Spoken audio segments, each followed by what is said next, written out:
Ilang araw na lang at Marso na mga kababayan. Kung magsisimula na ba natin maranasan ang nagbabadyang init ng summer, abay alamin na natin mula kay Pag-asa Water Specialist Lori de la Cruz.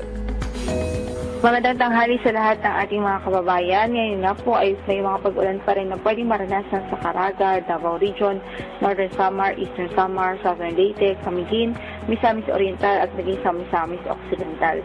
Kaya saan man ang lakad na ating mga kababayan doon, huwag kong kalimutan magdala ng payong o mga pananggalang sa ulan. Samantala, yung amihan patuloy pa rin nakaka-apekto sa halos buong Luzon at nagbibigay pa rin ito ng mahihinang pag-ulan sa Cagayan Valley, Cordillera, Administrative Region at Aurora. Sa Kamaynila, na natitirang bahagi ng bansa, generally good weather naman ang mararanasang panahon, diba sa mga isolated o pulo-pulong mahihinang mga pag-ulan o kaya naman ay mga localized na thunderstorms.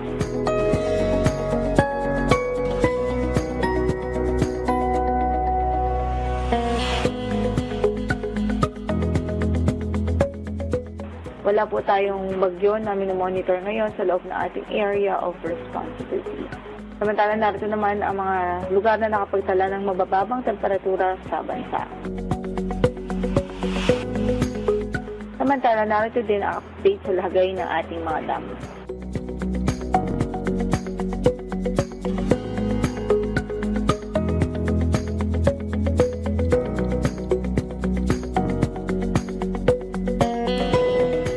Yan ang latest mula sa Pag-asa. Ito po si Lori de la Cruz.